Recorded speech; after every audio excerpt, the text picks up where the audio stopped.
la marque de chaussures Nike. En France, personne ne va dire ça. Si vous dites ça, les gens vont se moquer de vous. On dit « J'ai acheté une nouvelle paire de Nike ».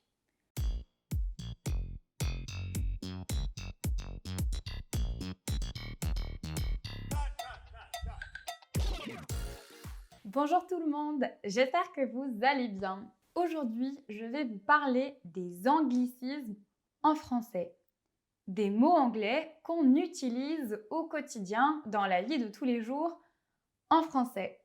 Cette vidéo ne va peut-être pas plaire aux puristes de la langue française. Donc il y a des gens qui n'aiment pas trop qu'on utilise des mots anglais en français, mais cela fait partie des évolutions de la langue, de la réalité du français parlé au quotidien, du français qu'on peut voir à la télé, qu'on peut lire sur Internet, qu'on peut voir au cinéma. Ça fait partie des évolutions de la langue française d'intégrer des mots anglais. Aujourd'hui, nous allons donc voir des mots en anglais qui sont utilisés régulièrement en français quand on parle en France.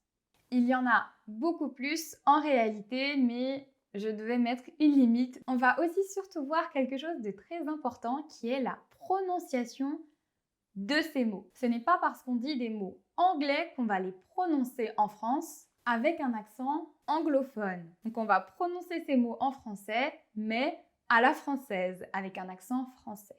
Je ne sais pas si c'est le cas dans tous les pays francophones. Au Québec, par exemple, je pense qu'on prononce les mots anglais avec le bon accent, mais ce n'est pas le cas en France.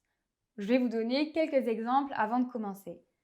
Par exemple, la marque de chaussures Nike. En France, personne ne va dire ça. Si vous dites ça, les gens vont se moquer de vous. En France, on dit Nike. J'ai acheté une nouvelle paire de Nike. Personne ne va dire Nike. Vous voyez, c'est le cas. Donc c'est le cas aussi pour des noms de marques. Ce n'est pas seulement le cas pour des noms communs. Par exemple, je vais dire la semaine prochaine, je vais à Disneyland et pas je vais à Disneyland. Vous avez d'ailleurs été quelques-uns à vous moquer de mon accent. Dans certaines vidéos, je disais « Hello tout le monde » et pas « Hello tout le monde ». Pourtant, c'est comme ça qu'on prononce « Hello » en France.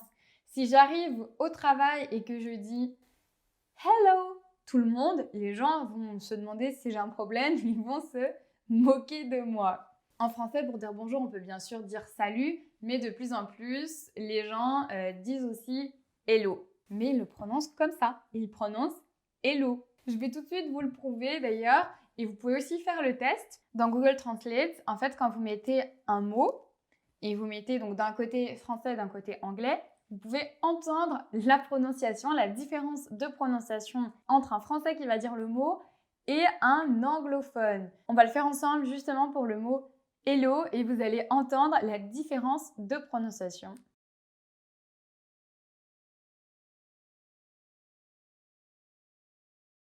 Hello. Hello. Hello. Hello. Pour chaque mot, je vais vous mettre d'abord la prononciation en anglais du mot, ensuite je vais vous dire comment on le prononce en français et je vous donnerai une mise en contexte, donc j'utiliserai le mot dans une phrase. Bien sûr, donc vous devez aussi prendre en compte que il y a différents accents en France, en Belgique, et il faut aussi ajouter à ça, donc à la prononciation française classique, l'accent que peuvent avoir les différentes personnes. Weekend. Week-end. Le week-end commence le vendredi soir et termine le dimanche soir. Okay. Ok, on mange une pizza ce midi? Ok, j'ai justement très faim. On se voit demain à 10h? Ok, ça me va. Vous pouvez aussi dire d'accord en français. Mais c'est vrai que ok est vraiment beaucoup utilisé en français. Cool. Cool. C'était super cool le restaurant hier, j'ai beaucoup aimé. En français, vous pouvez aussi dire sympa, mais on utilise vraiment beaucoup le mot cool. Smartphone. Smartphone. Tu peux brancher ton smartphone à cette enceinte pour mettre de la musique. Boycott. Boycott. Les États-Unis annoncent le boycott diplomatique des JO 2022 de Pékin. Mug. Mug. Tu veux un mug ou une tasse pour ton thé? Un mug, je préfère, c'est plus grand. Jackpot. Jackpot. Un Français a décroché le jackpot au loto. Il a gagné plus de 100 millions d'euros. Fair play. Fair play. Dans le sport, il faut être fair play. C'est important de respecter les règles du jeu et ses adversaires. Pickpocket. Pickpocket.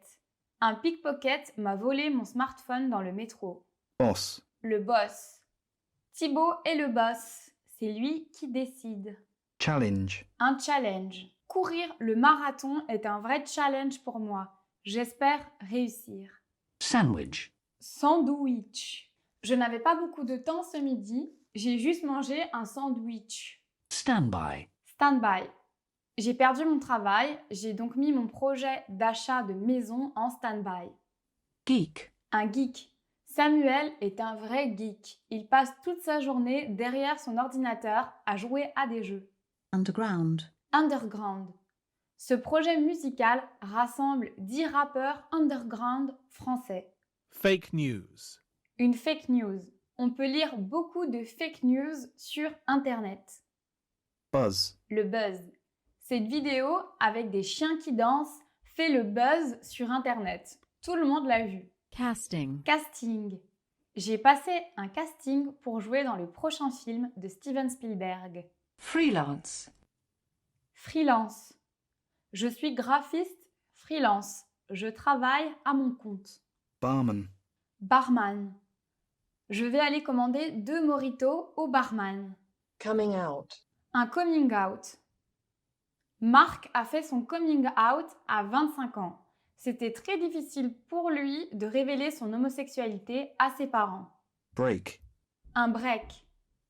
J'ai besoin d'un break. Je n'en peux plus de mon travail et de prendre le métro tous les jours. J'ai besoin de vacances. Manager. Manager. Mon manager m'a donné une augmentation l'année dernière. Fast food. Un fast-food. J'ai envie d'un fast-food, mais j'hésite entre McDonald's, KFC et Burger King. Scoop. Un scoop. Le journaliste a un scoop mondial. Il va le révéler ce soir à 20h au journal télévisé. Fun. Fun.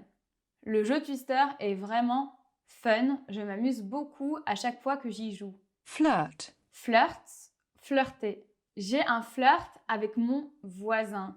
Je commence à tomber amoureuse. Babysitter. Babysitter. La babysitter a gardé mon bébé pendant que j'étais au cinéma. Sketch. Sketch. J'ai beaucoup aimé le sketch de cet humoriste. Planning. Un planning. Je mets la réunion à 14h dans le planning de l'équipe. Email. Un mail ou un email. J'ai envoyé un mail à ma collègue à 8h du matin. Il est 18h et elle ne m'a toujours pas répondu. Et voilà, c'est fini pour aujourd'hui. J'espère que cette vidéo vous a plu. Si elle vous a plu, n'hésitez pas à mettre un pouce, c'est très important pour moi. Et surtout, mettez-moi en commentaire si vous connaissez d'autres anglicismes utilisés en français. Si vous êtes nouveau aux nouvelles, s'il vous plaît, pensez à vous abonner pour ne manquer aucune de mes vidéos. Je vous remercie beaucoup d'avoir regardé cette vidéo jusqu'au bout et je vous dis à très bientôt.